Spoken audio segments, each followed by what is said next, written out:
Hello, everyone, and welcome to, I don't know if this is a week episode. I think this is just our Steelers season-ending recap episode of The Rebuttal. I am your host, Robby A Shaw, and today I have with me my dad, Pop Shaw, who I appreciated so much when he came on a few weeks ago, and he's the one that got me to be a Steelers fan. Honestly, he grew up loving the Steelers, so I just kind of adopted it. And now I'm a Steelers fan, and here we are 38 years later, we have this show. So I was trying to think of who would I want to sit down and talk about this season with, and the only name that came up was yours. So, Dad, I'm glad you're here. Let's go ahead and touch on the sadness of the last game that we played. The Steelers, last Sunday night, the Cleveland Browns came into town, and they proceeded to lay a whooping down on the Steelers. At one point, being up 28-0, the game ended in a 48-37 loss, and the Pittsburgh Steelers are one and done. They are out of the playoffs. So, without getting into all the things that happened, Ben Roethlisberger threw for over 500 yards, but also threw 4 interceptions. Mike Pouncey had a few bad snaps. One went over the head of Ben and James Conner, fell into the end zone, was jumped upon by the Cleveland Browns, and 14 seconds into the game, the Steelers were down 7-0. And from there, before you look up, it's 28-0, and you just knew. I remember we were on our call when I was watching the beginning of the game, and I saw the first snap go over Ben's head, and I said, this is the kind of game it's going to be.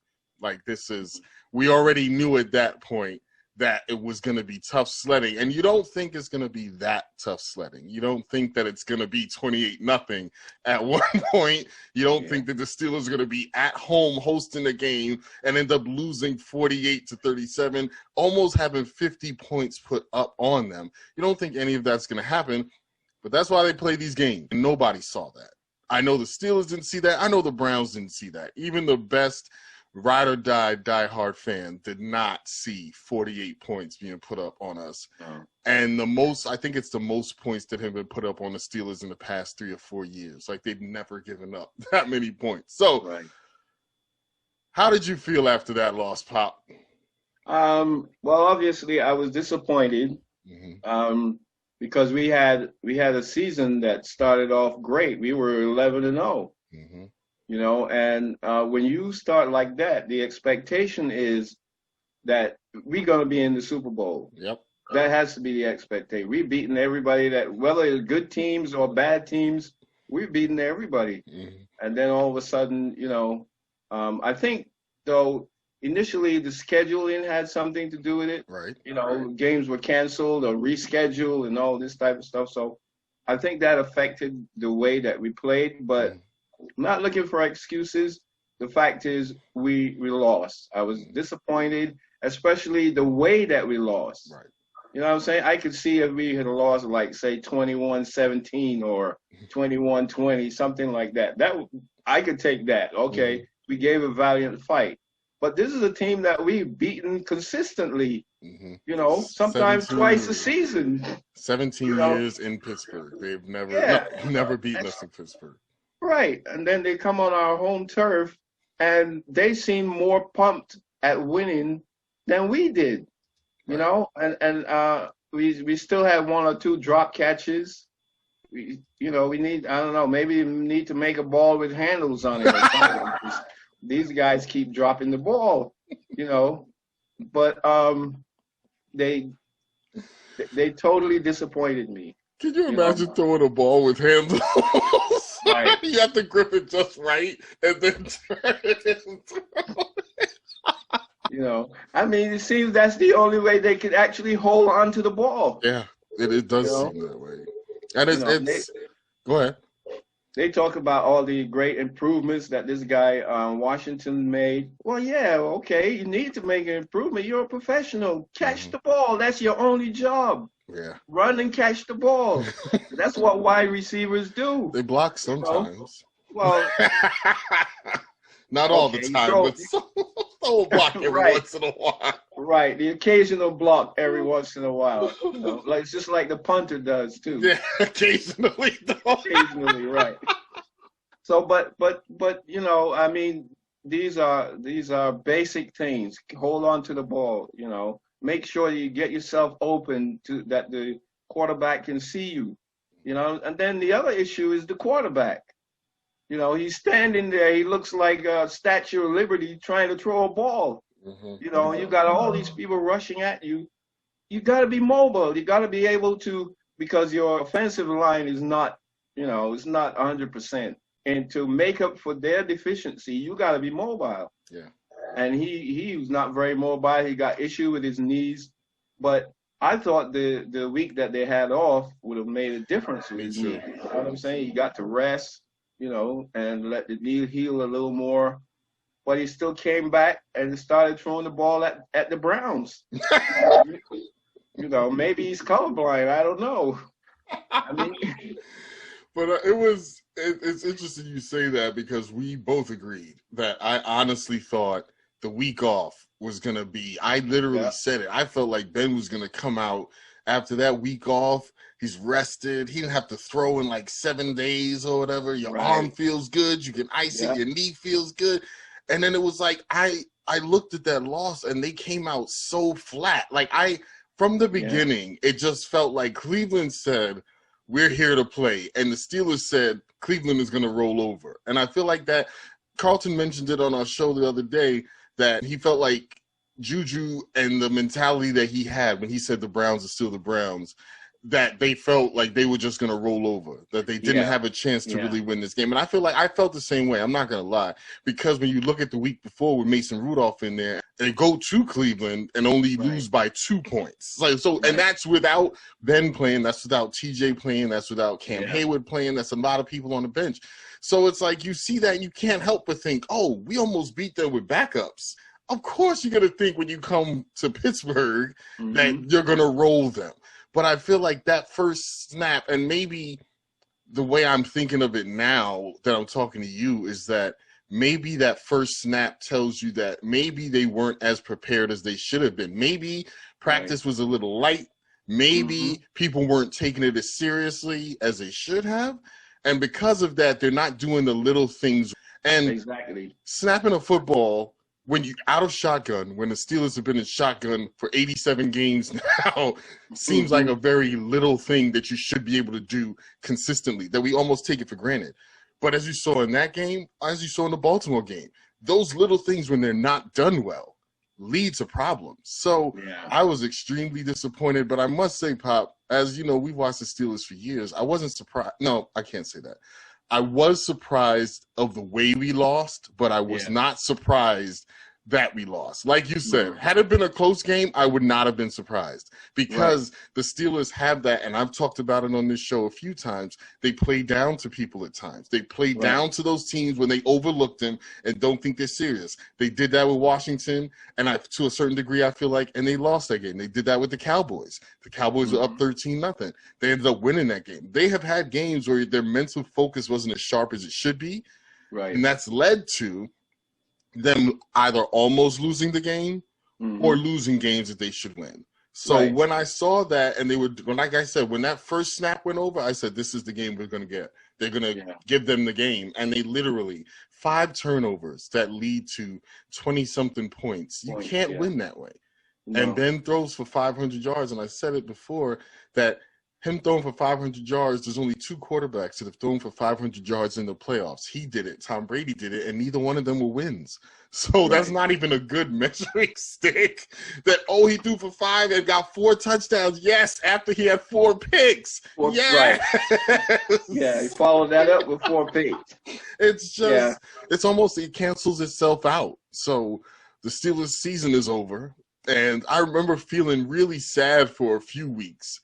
And I almost want to say, and I know it kind of sounds bad, that I was kind of relieved they lost, because we had seen from the first 11 wins to the last 6 games, it did not look like the same team.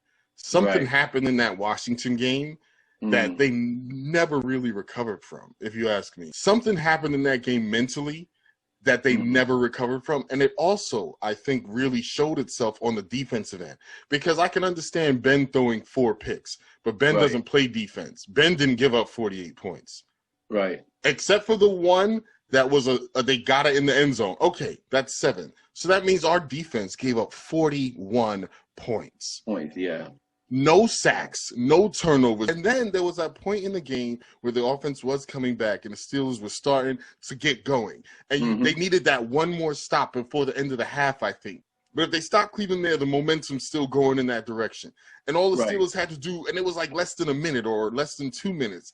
And Cleveland comes down the field, and it's like, guys, like, that was easy. Like, all you had to do, you stopped them there, and the momentum is going our way going into the second half, and they don't. And they don't. And it was like, that was a microcosm, I feel like, of the entire season. I feel like our defense had been what carried us for so long. And I feel like what really changed is our defense couldn't carry us anymore. Once Bud Dupree went out, and Spillane went out. I think that was a huge part. Yes. They got away. They got away with Devin Bush being out. They were able to somehow navigate that not so bad. Yeah. But when Bud Dupree went out, it changed who they were. Yeah, because he was the man. I mean, Bud Dupree. I think he was just as effective as what's his name? TJ, right? I think he was just as effective as him, because when you got one guy coming from one side and one coming from the other. I mean, and you can tell the difference when Bud Dupree wasn't there. Yeah, you know. But I think the whole thing with Juju talking about the same old Cleveland Brown. When people get to the playoffs, most teams seem to be able to elevate their game. Right. You know what I'm saying? Because they realize if you lose this, it's over. Mm-hmm. You know what I'm saying? And there are a lot of bonuses and stuff that's tied into all of that. Think of that. People want to take money home. Yep. You know what I'm saying? So you're going to come out there as aggressively as you can. And that's how Cleveland came out. They did. And I think more than anything, the Steelers seemed like they were shell-shocked. Yep. And the other part that was missing, too, there was no crowd in the stands. Yes. You know what I'm saying? There were, 10, 15 people in the stands? There was nobody getting behind them, and giving you that extra energy that you need. Yeah. All of that was missing. I think so you out there. Yeah, you out there. That's the 12th man, the crowd. Yeah. They said they had 2,500 people, which is the lower, like friends and family. And I was like, all these other states, because I think Pennsylvania's laws, the governor has restricted gatherings still. So, and they didn't get an exception for the game. So because of that, you have 2,500, which I honestly agree. Like the crowd not being into it. I think somebody said this season that when that crowd gets going and they start playing Renegade in the stands, and then that defense gets a turnover and things start moving, that's what they feed off of. Yeah, right, exactly. People feed off of that. But when that's missing, that's a good point. I didn't even think about that. But I do. I don't know if I said it before, but I was, I wasn't surprised, but I am also kind of relieved because we said it when we did our show that this team, if they didn't make some big changes, was going to be one and done anyway. So they win that game, and then this week come to Buffalo, who had already beat them. I was looking forward to the Steelers and Chiefs when it was the first half of the season, Steelers and Chiefs. Because I've said that a few times. When that defense is playing well and that offense is doing what they do, I put them up against anybody. But this last 6 games of the season, team, I don't know. Yeah. And it's so since then, we've talked about it. Since then, the offensive coordinator, Randy Fichtner, I think is his name, has been let go. They did not re-sign him, so they didn't fire him. They just did not re-sign him. The offensive line coach was not re-signed, and the cornerbacks coach was not re-signed. I think they've let a few other pieces go. But the one big thing that I do want to touch on, in addition to those, is Pouncey, I think, has declared that he's going to retire after this year. Okay. And I honestly wanted to get your take on that because I personally feel like Pouncey was a great player earlier in his career. Mm-hmm. Even last year, but something this year just seemed off. And there were a few games where he wasn't as good in the everyday things as I feel like he should have been. And so him leaving doesn't seem as big of a loss as it would have been maybe last year. I'm very okay with it. I don't want to say I'm happy, but I'm very okay with him not coming back next year, because I feel like personally, a lot of the problems with the run game was Pouncey was getting blown up by defensive linemen all year long. So when you turn and hand it off and a defensive lineman is standing in front of you, you can't have a running game that way. Yeah. And that's true. They were never able to fix that. And I feel like a lot of people felt like they were giving Pouncey credit for what he's done in the past. But there are plays in different games where you see the nose tackle from the other team take Pouncey and move him back. And you can't run when your center is coming back at you. There was I think the game at the end of the season, or maybe it was this last one, where Pouncey's going backwards. So then the running back, I think it was Snell, literally runs into him because he's 2 yards back. Too close, yeah. So what are you gonna do when your center is getting blown out? There's nothing you can do. You can't run. So I think the other thing is to DeCastro. Really? David DeCastro, I don't think that David DeCastro is as good as people say he is. I love DeCastro. I do too, but I just don't. I think that whole line there needs a total revamp, because they've been at it for so long, and they don't pick up the slack for each other. Yeah. You know what I'm saying? If you have a line like that and one guy is not playing up to par, then the rest can pick him up. Yeah. But if that's not happening, because I don't think DeCastro's the way I see. First of all, the no running game. DeCastro, Pouncey might be 80% of that, but the rest of it, I think DeCastro. You know, I don't think he's as good as people think he is, because I don't. When I watch the games, I don't see his contribution on a level that makes him one of the great, the great players. I think I feel that same way about Villanueva, who they most likely are not going to re-sign. And I saw an article that said they probably won't re-sign him. And I was very happy about that, because he was another one. He protects Ben's blind side, but defensive edge rushers were blowing past this man like he was standing still. And I kept thinking, and I want to touch on this while we're on this vein, because like you said, if someone is not stepping up, then you need to make adjustments. We've talked about making adjustments earlier this year and during this season. And one of the things I don't see, and I think personally this comes on Mike Tomlin, and I love Mike Tomlin as a coach. I don't think he should get fired or anything like that, but there are not those adjustments that you need to see in the course of a season. If Villanueva is getting beat off the edge all day, every day. Now, again, I'm not in the practices. Maybe he's showing them something different in practice. Maybe he's blowing their minds, and that's why they kept putting him in. But I'm looking at the game, and I'm seeing this man getting beat consistently. Why is he there? Why is he there? At least I'm thinking, you know what? Let me sit you down for a series or two and let this other guy play. Because if he is the same as you, but he's younger, maybe he has a chance to get better. A lot of our line, I feel like, has been there for so long that they got complacent, and they said, this is what we do with the Steelers, blah, blah, blah. And other teams were young, like Chase Young and them Washington boys. They didn't care who you used to be. You got to show them today. Yeah, these guys come in, they're hungry.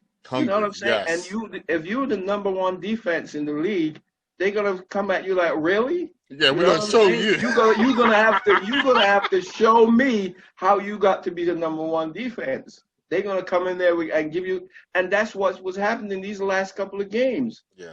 People were like, no. Just because you say you are the best, you got to prove it that you are the best. And they came out there with everything they had. I feel like a lot of it was some of what we did. Like you said, Bud Dupree was out. But we had two really good edge rushers, and we have Cam Hayward and Stephon Tuitt. We can get pressure with our front four. Yeah. Other teams were now getting pressure with their front four, and we have to start bringing – and we blitz a lot, but it works. When you have pressure with front four, you don't necessarily need to, but we do it a lot anyway, and that's why we got so many sacks. And we are always usually playing ahead, so we don't have to do – where the other teams have to throw in order to come back and win the game. So when you have the lead, it's really easy to do that, and your edge rushers and your linemen can just go off because they know you're throwing the ball most likely, and they can get sacks and they can get turnovers that way. But so a lot of teams, I feel like, were doing that to us. They were getting pressure with 4. Like you said, Ben isn't able to move. So Ben's not able to move. Connor and Snell are not the best blocking running backs at all. Right. I think they every once in a while, but I also saw a lot of times where they would just miss it. And I'm just sitting here like, there was one game where I remember Pouncey was out and his backup was in. I think it was the Buffalo game. And I literally saw the center snap the ball, look to his left, look to his right.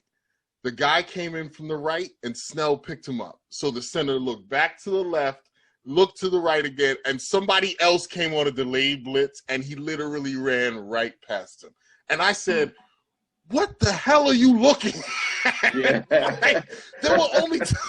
There were 2 guys. One of them got picked up. Who did you think was getting the other one? Just somebody tell me.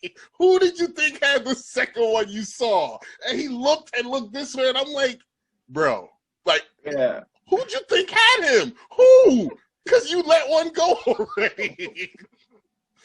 But I do think there was a lot of complacency, I think, towards the end of the season. The one thing I can say about Mike Tomlin is he said all season, we had a perfect record, but we were far from a perfect team. He did say it. And that's one thing I think he was trying to nicely say. These guys need to get it together. We're making mental mistakes. We're making errors that we need to clean up. And if we don't clean them up, eventually they're going to come back to bite us. Right. And they did. Right. They couldn't clean them up for whatever reason. And I don't know if it's a Mike Tomlin thing because, again, we've said it before. I've said it before. He's not on the field. Mike Tomlin didn't give up 48 points. Mike Tomlin is not the reason why they couldn't run. Like, so he's not physically on the field blocking and tackling people. There are other people doing that. So you give the head coach some of that blame, just like you give him some of that credit when it goes well, but it's not all on them. And I think the moves they made, getting rid of the offensive coordinator, get rid of the offensive line coach. Absolutely. Absolutely. Getting rid of the cornerbacks coach because the cornerbacks were a weakness at times. Yeah, I mean, Minka Fitzpatrick and these guys, they were like very ineffective. I'm like, how is people running all over the place on you guys? And 48 points. 48 points. You know what I'm and saying? All of that wasn't on the ground. Some of those was Jarvis Landry caught one and was where is everybody? Right. You know, and these guys are wide open and all of you bunched together. I'm like, who's calling these plays? Yeah. Shamel said that in week 1. He said that our corners don't scare him. And I've said that all year. And Mika is a great player. Joe Hayden was out because of COVID. I do have to say that. But at the same time, I don't think Joe Hayden suddenly gives them sacks and turnovers. No. I feel like as good as Joe Hayden is, yes, there are 10 other players on the field that still need to do their job in order for them to win. Yeah. And they don't. So and I think a lot of time they underestimate their opponents. Oh, you know what I'm saying? Like but when you get to a place where it's one and done, you got to elevate your game and you got to fight for every yard. Yeah. And make sure at the end of the day you're the one that's moving on to the next game, you know, and not cleaning out your locker and going home and missing out on all that big bonus money. Well, and that's what they're doing this year. And so they've been doing. The Steelers one and done. I do feel a little bit more confident. And then the last point is next year. Looking forward to next year. I do feel a little bit more confident knowing it's very sad to say that Villanueva won't be back, and maybe I'll regret this next year. Pouncey won't be back. I do feel good about those. I do feel good that they've gotten rid of their offensive line coach because hopefully we can get another one that can mold some of these younger linemen that we have to be the linemen. There's a rumor that they might be interested in Jim Caldwell. For OC, I did hear that. But then I read something the other day that they said they might be looking at their quarterbacks coach. Canada might be. I think he's the one that they're probably going to give the job to. Right. And I do like Jim Caldwell, but I do too. I mean, but you know, we need something. We need somebody, and it seems like every couple years or so we just need something. But maybe this is the time we get it right for a few years. The one thing we do have to talk about going into next year is Ben's contract is $44 million against the cap, I think. or something like that. It's a really big number. And either they're going to restructure it. I think they can get that lower, but then give him another year. How do you feel about Ben this year, and what do you think they should do with Ben next year? Let me say it that way. Well, I like the kid Mason Rudolph. Oh, wow. And yeah, I like it. In the Cleveland game, he did a pretty decent job. He did. He did it, but he's not going to get better unless he gets some playing time. You know what I'm saying? So for next year, what I would do, I would between him and Ben for the first couple of games. But can you do that though? Like, because you need to get cohesive. You need to have guys playing together. I haven't seen two quarterback systems, other than New Orleans, who definitely has a quarterback 1A system where they get Taysom Hill plays every week and stuff like that. Maybe something, but Taysom Hill can also run, where I don't know if Mason Rudolph can. And the Steelers did do that a little bit with Joshua Dobbs in that Cleveland game. They did have some packages where he came in as kind of like a wildcat quarterback. So if you're talking about something like that, or do you mean like something where they give him a couple of plays, or do you mean one game for Ben, one game for Mason?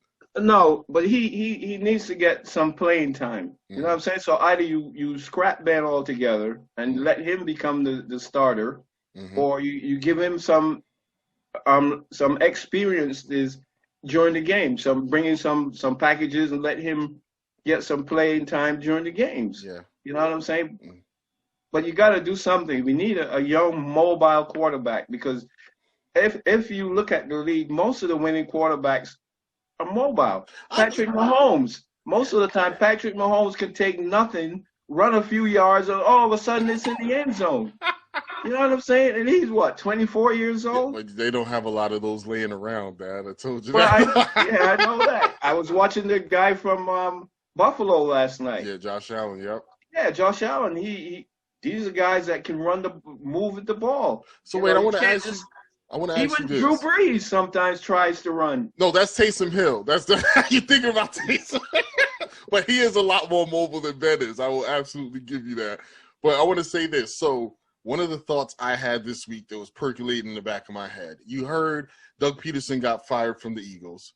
And one of the reports I read said that it was because Jeffrey Lurie, who's the owner, I think his name is Jeffrey, who's the owner of the Eagles, and Doug Peterson didn't agree on what to do with Carson Wentz. It sounded like, from what I read, that Lurie wants to keep Carson Wentz and all that money they've given him, or they're going to give him, and Doug Peterson wanted to move on from him because they're saying he's not the quarterback that they thought he was, and this and that. So if that's the case, Doug Peterson's out, it leads me to believe that Carson Wentz is going to stay.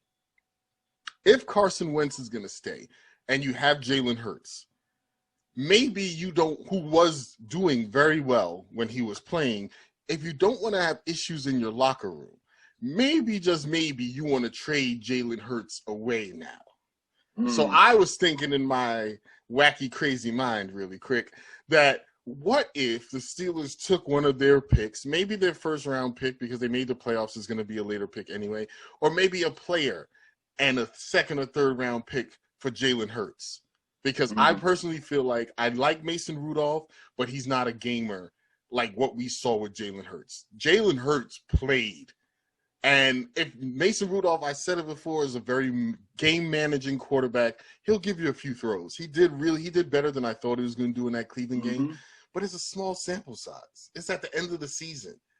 I don't know, and we have some other stats from the year before when Ben was hurt and Mason Rudolph was very pedestrian.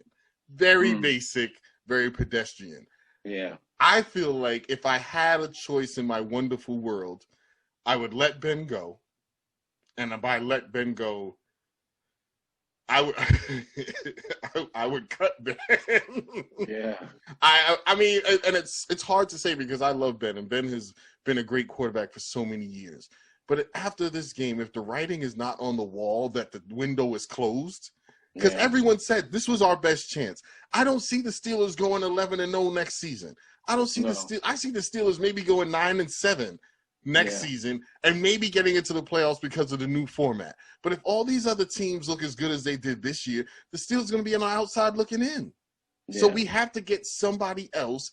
I don't think Mason Rudolph is the somebody else, but he's already in-house. And I'm going to say this. You're not going to be able to sit Ben and start Mason Rudolph if Ben is there. You're not. Yeah. You know, there's no way Ben is coming off the bench. So I heard somebody say it may be a situation where they cut him, he gets on with another team for his swan song season, and then that's it. He retires at the end of next year. But, I mean, we've given him the accolades. He's a Hall of Famer. He's won 2 Super Bowls. He's done all of that. But sometimes you just got to look and say, hey, unless we somehow get a superstar running back in the offseason, our offensive line gets so good at run blocking that we can just turn and hand it off 30 times a game, and then Ben has to make maybe 10 or 15 good throws. I don't see us winning with him anymore. Yeah. I just don't. And our defense will be better if Bud Dupree comes back, because Bud Dupree's a free agent. How much money do we have to pay him? If we keep Ben in that 40-something million against the cap, how's that going to affect us? Also, no one even knows what the salary cap figure is going to look like next year because of COVID and revenues being down and stuff like that. They may not have any money to even give Ben, like to give somebody else.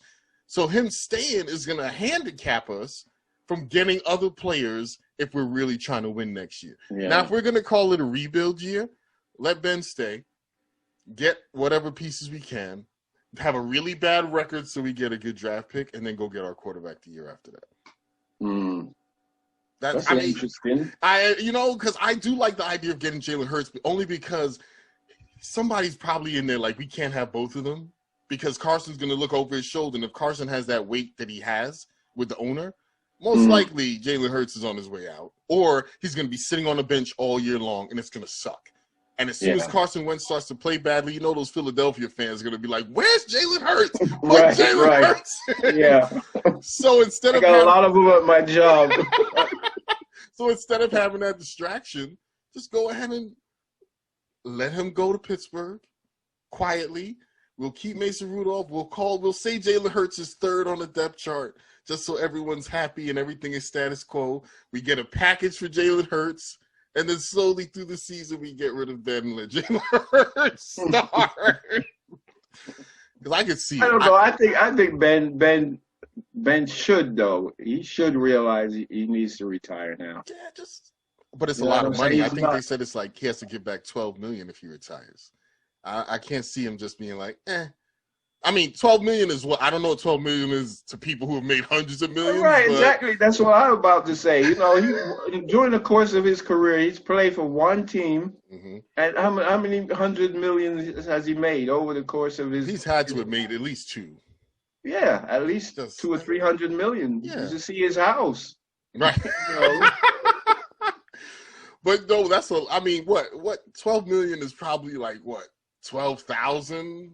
Your 12 million and coming back to play can cost the team a lot more than 12 million. But do I care about the team if I'm going to retire after that year anyway? And I just want to get my money. Well, you need to care about the people who supported you over all these years. But hey, they don't put money in my bank account. Well, technically they do, but as fans, but because you don't have no other job. That's true. I don't know. Like I go back and forth. I feel like with it being such a big cap number, you have to. I think he should. But do I see Ben doing it? Do I see Ben saying, I want one more year? Because he's already said during the season, I'll be back next year. I'll be back next year. Then he said at the end of this season, if the Steelers want me back. And I'm like, that is the key. That is the key. Yeah. Because I honestly feel like if I'm the Steelers, we're having discussions about, hey, can we win with him next year?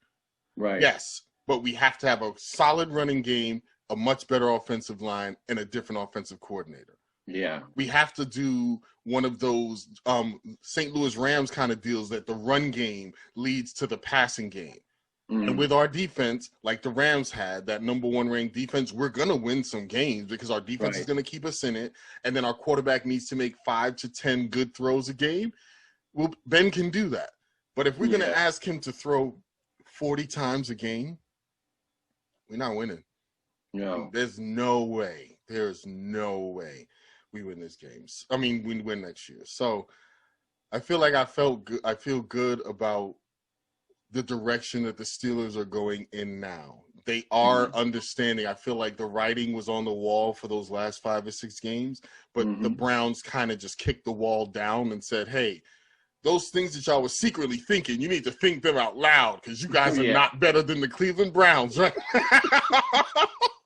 And if the Browns are still the Browns, what does that say about the Steelers? Right. And that they could come right into your house and run up 48 points on you and kick you out of the playoffs. Yes.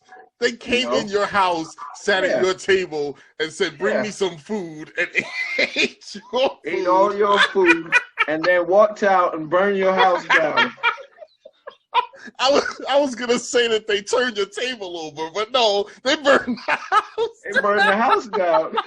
So we got to decide now what we're going to do. Who we going to keep or who we going to let go?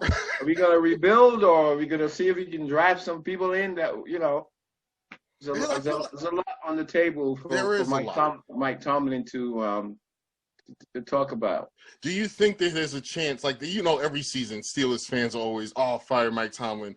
And when they're 11-0, Mike Tomlin is the best coach ever. I just love being a Steelers fan, puts you at so many different paradoxes. Is that the word? The spectrum. So many different ends of the spectrum. It puts you at, the Steelers are so great and I love them. But if you're a true fan, you know, but there are a lot of times that we suck. And it's not even because I think a lot of teams can say that, but I feel like it's the same people at both ends of the spectrum. The ones that are yelling we are great and the ones that are yelling we are suck, fire everyone. It's like, wait a minute. 2 weeks ago, you were saying how great they were. We're the best team ever. And then the next week, these guys are trash. You only get to stay if we win. Yes, I'm like it's the Eagles fans. I feel like the Eagles are the only ones that know how that feels. Because then remember now they've had a jail inside the stadium for all these years because the fans would be fighting in the stand. So they actually have a jail in a courtroom in the stadium. It might have been the old one. One of them does. It was either the old one or the new one has a jail in it. But this season was a fun season. I mean, this season is the first season of the Rebuttal. Man, I can say the first season of the Rebuttal. And it was a lot of fun in the beginning. Towards the end, it was a lot less fun when we weren't good. And I'm personally, I know you are too, hoping that the Steelers are better next year because we can see what the deficiencies are. It's not across the board. It's not everything is bad. Rebuild the whole thing, tear down the foundation and start again. It's not that. We do need a quarterback. We need a better offensive line. Yeah. And I think the guys that we're going to keep are decent ones. I'm glad that Castro's staying, even though you don't think he's as good. Maybe he's not, because remember, he drafted him as a number 1 pick, and he's been in the league, I want to say 12 years at this point. So it's been a while. He may be on the decline.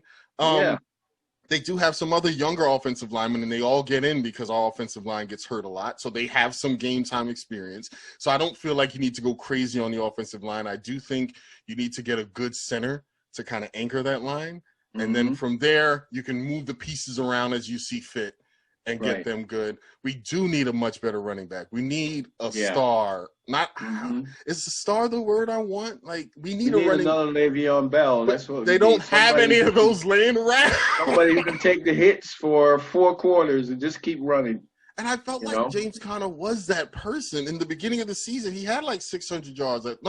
He had 3 or 4 100-yard games out of our first 6 or 7 games. So he looked like he was trending. Then he got hurt.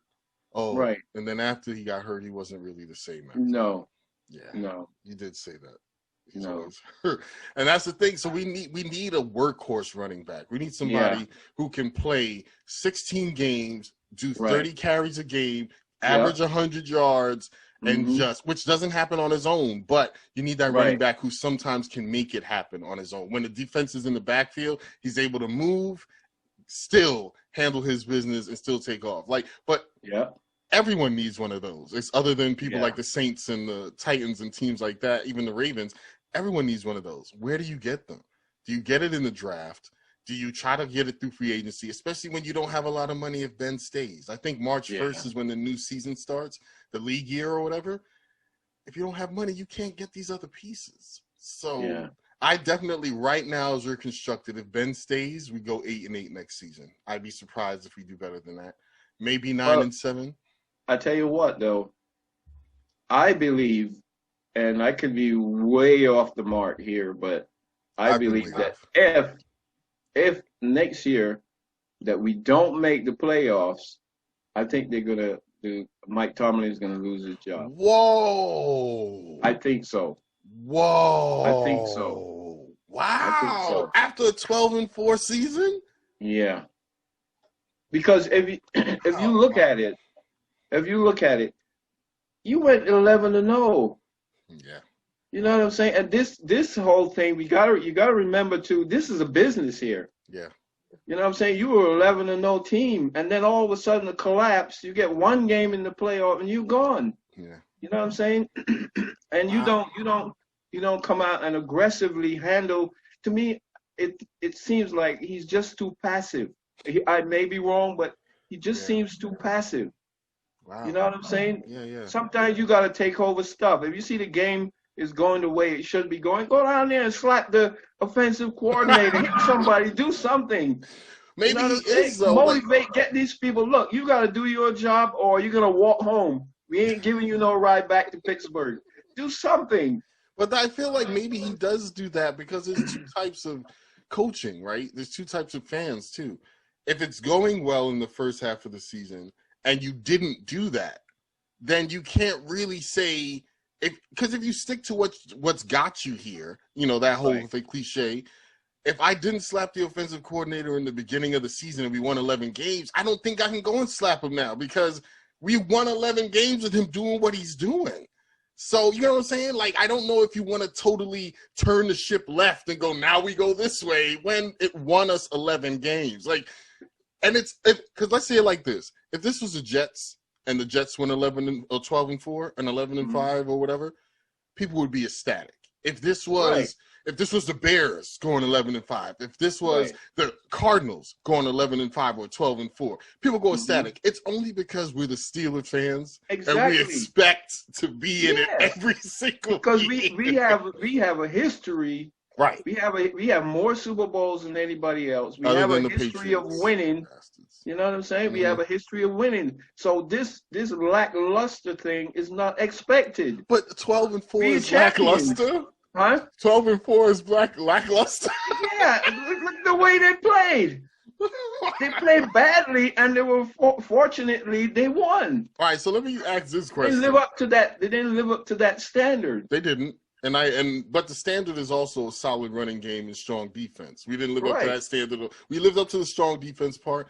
We never lived up to the solid running game part. No, Run and the you ball should, and play defense. while this guy is getting beat up and all this stuff and injured every other game, you have to be out there looking for a running back. Right. If you're gonna go anywhere in the playoffs, you should have been looking for a running back. Yeah. You know this is where an area that you're deficient.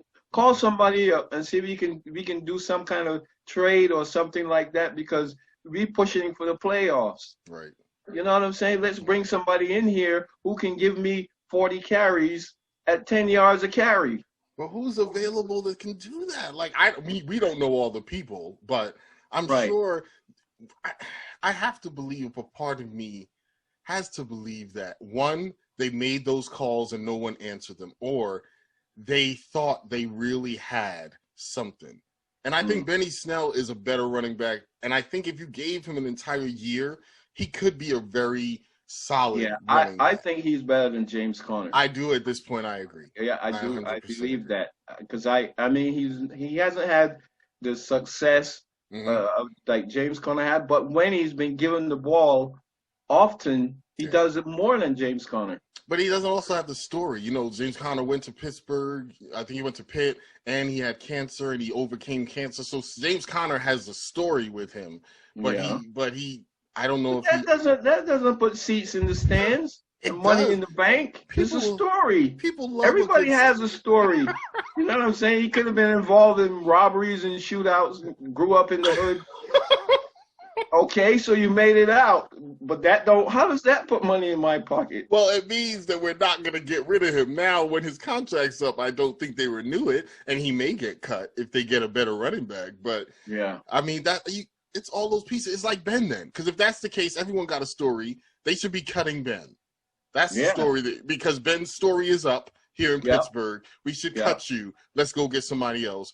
But you have to really, I think you have to really believe that Mason Rudolph is the answer, or you don't cut Ben. You have to believe. And if you don't believe he's the answer, why has he been here for so long? Right. Like, what are we doing here? That's another thing, too. Yeah. So, I mean, Tomlin has a lot on his plate. Yes, he does. To decide over the next year. He has a lot to do. Him and Kevin Colbert. Yeah. Who's the general manager. They have a lot to deal with over, you know. And there was rumors that Detroit was trying to talk to Kevin Colbert. I read that. But wait, so answer me this then, because now we're past the time I thought we were going to be. I'm just going to let the whole thing run, because I was like, oh, I want to get it to half an hour, but you can't end the season like this and do that in half an hour. We got to go all the way. So now that you say that, I'm going to ask you this question. You said Tomlin, if they don't make the playoffs next year, you think he's going to get fired. What if they go 12-4 next year, but get kicked out in the first round? Do you think he's fired then? Same thing as this year. Somehow they get to 12 wins, they host a playoff game, or they make the playoffs, whatever, but they lose in the first round. No, I don't think he would. I think they would keep him. I feel like that, but I feel like even next year, if they have all this, I now that you said it, I kind of agree with you. I feel like it depends on what the record is. If they get 10 wins next year, he's fine. If they get 8-8, and 8-8, but we see the same thing that we saw this year. Because I feel like he's a great coach at coaching his team up. He has problems when his team is looking down. That's where I feel like the Steelers have had their issues. It's not when they're playing up to teams. Because even in that Buffalo game, when they went into Buffalo, it was 7-3 before the half. It was 7-3. And then Ben throws a pick six. And that's the end of the game. And he even said it. That was when the game turned. And everyone would agree. That pick, it was never the same after that. Yeah. And then all those other games. The game against Washington. Ben has the ball last. You think Ben's going to come down? 2-minute drill in Pittsburgh? Oh, yes. We're winning this game. Ben throws a pick. It gets tipped, picked, game over. So these are things that I feel like the Dallas game, I feel like, was a really good example of them playing down, because Dallas was abysmal. And it was like, yes, I'm expecting the Steelers to go in there and roll Dallas. Right. But the other part of it is, when you're as good as the Steelers, when you're the Steelers, let me not even say when you're as good as the Steelers. When you're the Steelers, you're getting circled on everyone's calendar. I feel like we have to say that piece, that everyone gives the Steelers, gives the Chiefs, gives certain teams, the Patriots, even without Tom Brady, the Patriots, because Buffalo was very excited when they beat them. I'm like, dude, this isn't even the same Patriots. Right. No, Cam Newton is not Tom Brady. It's not. I'm like, so these people really get excited when they play certain teams. And the Steelers are on that list, whether the Steelers are good or bad. I feel like the Steelers could have an abysmal season, a horrible season, but teams will be like, yeah, we beat them, though. And they'll feel good about that. So I feel like because of that, it's every team's Super Bowl. It's every team's playoff game. It's every team's this game is that important game. Yeah. And so if you're not matching that level of intensity or focus or skill at that point, that's when we lose. I said it before, and I don't think I recorded it. Of the 7 teams that made the playoffs in the AFC, the Steelers had beat the Titans, the Ravens twice, Cleveland, and the Colts. So of this, they lost to the Bills, and they hadn't played the Chiefs. So of the other 6 teams, they had beat 4 of them. So so it's not like they were horrible. They played these teams, and they beat these teams. Yeah. So it's like, okay, they beat. Granted, most of it was early in the season on that run, and then the last one against the Colts. So I'm like, it's such a hard thing, because as a fan, they went 12-4 and you're excited, but you want to see them win the Super Bowl every year. I've definitely said that before. But there are other franchises that if Mike Tomlin was to get fired next year, other teams would grab him in a minute. Oh, yeah. If you want to change the culture on your team, if you want to get a championship pedigree, bring that man in the building. Yeah. Because other teams don't have that now, and that's what they're looking for. So they want somebody to bring that. But because Pittsburgh, and I feel like we've been so, what's the word? We're spoiled. Pittsburgh fans are Yeah. the most spoiled. It's like the elite team. Yes. Next to, well, when New England was New England. Right. When New England was, I think they'll be back next year. I don't know how, but Belichick gonna fix that. Or Belichick's gonna get fired. Well, nah, I can't see him getting fired. I'm saying, is he like the no, not Belichick. No. But that's the thing about Steelers fans, is that we're so spoiled. We're so used to winning every year. That's why Mom doesn't like them. She's like, "You're so braggadocious." She said that to us yesterday. And I'm just like, we haven't been bragging that much because we haven't been winning Super Bowls. That regular season stuff doesn't mean a lot to us. It's when you get to the playoffs time, when it gets colder, and that's when we go on and handle our business and we win games. But yeah, I think I'm gonna have to wrap it here because I'll just keep going. I mean, this season could have been so many things. I would have almost wished that we had a 9-7 record and made the playoffs, and then had a deeper run than a 12-4 record that we knew felt hollow. I think we talked about it. It didn't. It was an 11-win team. They were 11-0, whatever, but it just didn't feel like an 11-win team. It wasn't that. I don't know. It's because it was 2020, right? But it wasn't that excitement. It wasn't that. Yes, this is our year, and and they played like that afterwards too. Yeah, I mean, after they lost to Cleveland. It was I felt like it was the entire season. I was seeing it, and I think 2020, COVID and everything had a part to play in that. But I was seeing the season. And I'm seeing the season. I'm like, yeah.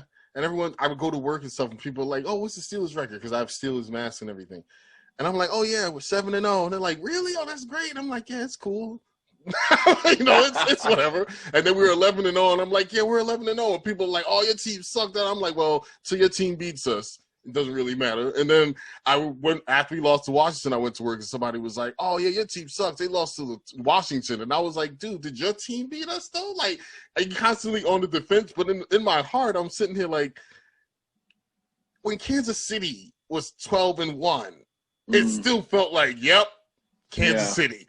Like, when they lost to the Raiders, I still was like, yeah, but that was a fluke. They're going to still win. When we were winning, I was sitting there like, oh, we won that one. Like, it just didn't feel, it wasn't a strong, confident performance.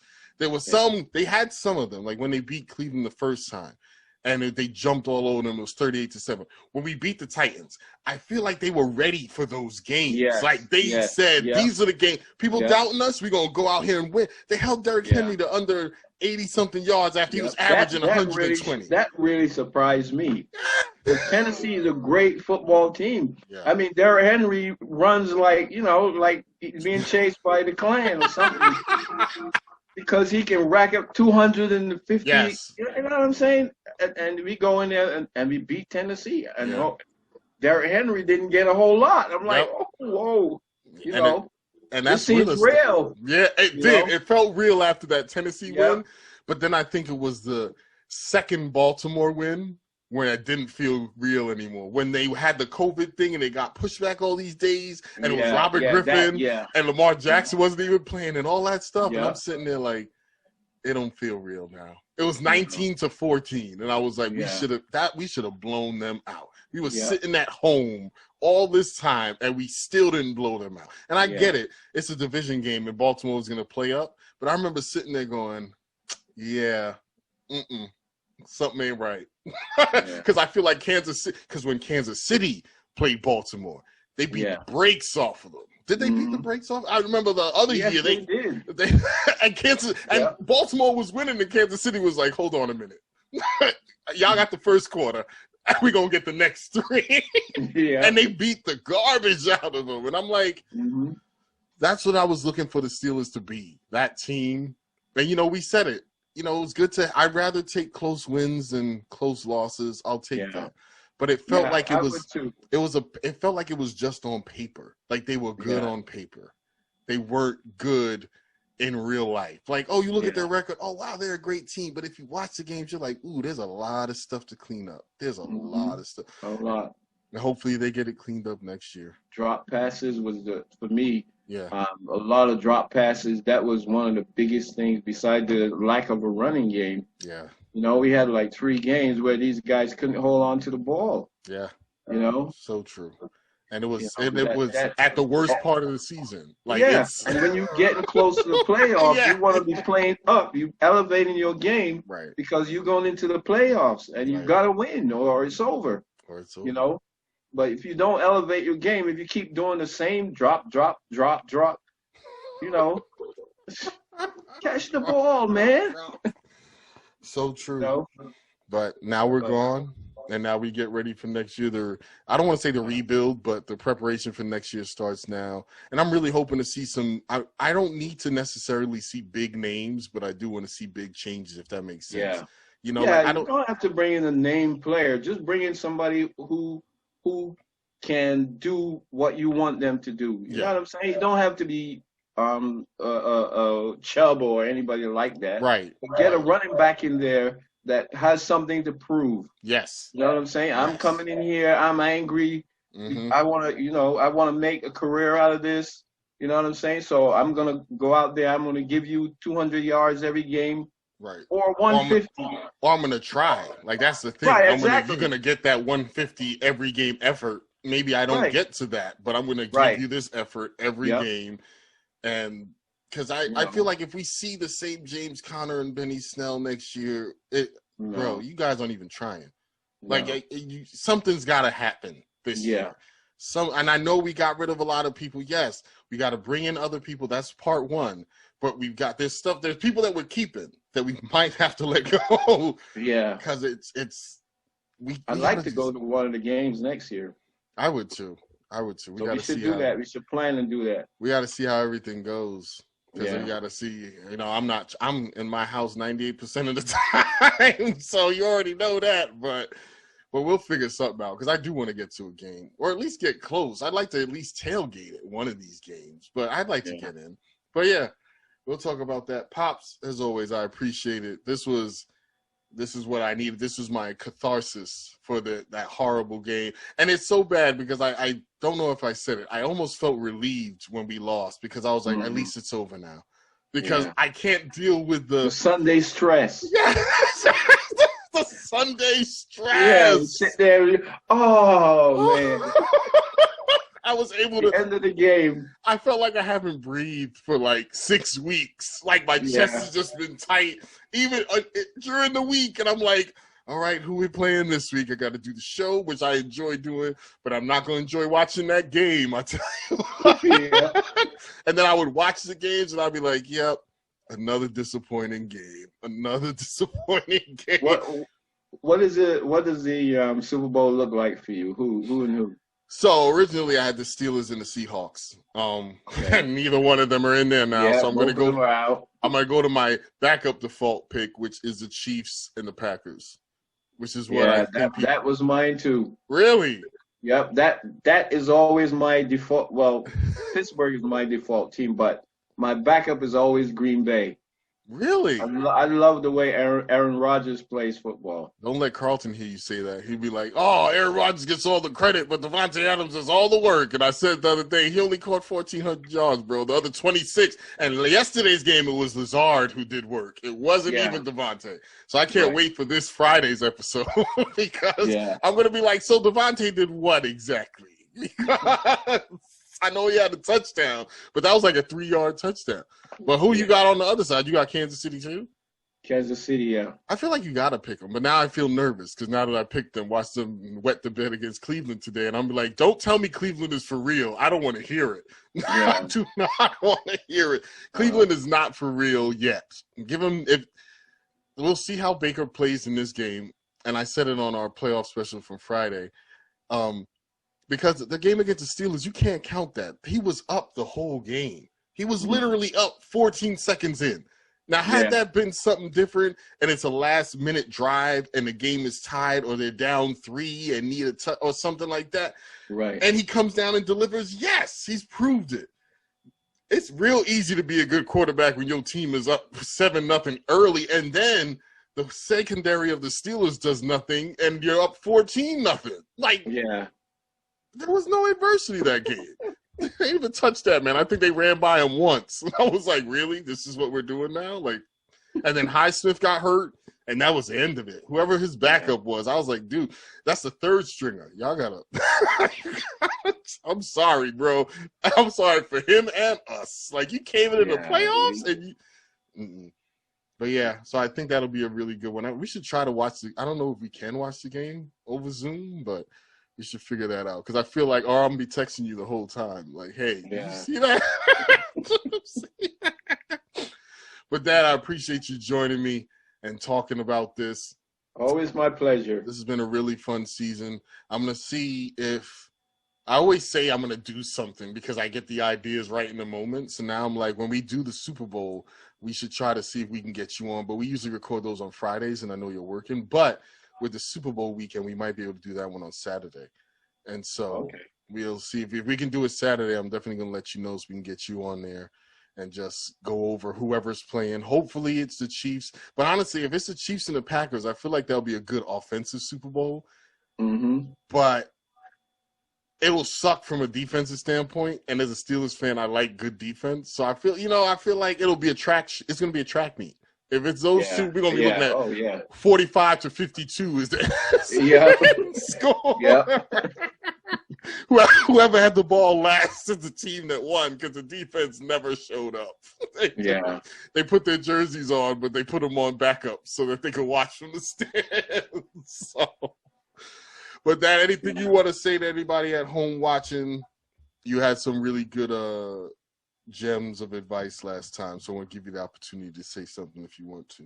Here's my thought. I think that we have to try. I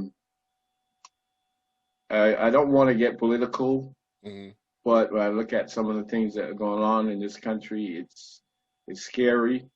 You know what I'm saying? And sometimes I'm a little concerned about the future with my children and my grandchildren and whatnot. But I also try to remember that as a Christian, we have to have a kingdom worldview. You know what I'm saying? We can't get caught up in the things of this world too much. We have to remember that we are also part of another kingdom. And this is not our kingdom. You know what I'm saying? This all will pass away, but our kingdom won't. You know, and we have to try, when the opportunity presents itself, to be ambassadors of that kingdom. You know what I'm saying? To share the gospel of Jesus Christ with whoever we get in contact with. And we have an opportunity, we go ahead and we share the gospel of Jesus Christ. We can't forget that, because you can see, you know, people never thought in this country ever that something like this will happen. It happened a couple of Wednesdays ago. But we see we can't put our confidence in men. We have to put our hope in the Lord. And we have to focus on his kingdom, because that's our kingdom. We're just here temporarily, you know. So what I want to share, don't forget who you are in relation to Christ, and continue to be a light in this dark world. And that's it. Amen, Pop. Amen. All right. Love you. Talk to you in a couple hours when we have our call. And for everyone watching, thank you so much for watching and getting to the end of our episode. Please tune in next week where we do our playoff episode. We'll be in the championship round of the NFL playoffs. And after that, there will be one episode left. It will be our Super Bowl episode. And then that will be the end of this amazing 2020-21 NFL season. Hope you've all had as much fun as I've had in doing these shows, and I hope you'll all come back next week and next year when we do all this all over again. So that's all for now. Stay safe. Wash your hands. Don't touch your face. Why do I keep saying it wrong? Maybe you can wash your hands after you touch your face, but wash your hands. Don't touch your face. And I'll see you all right back here next week on The Rebuttal. Take care.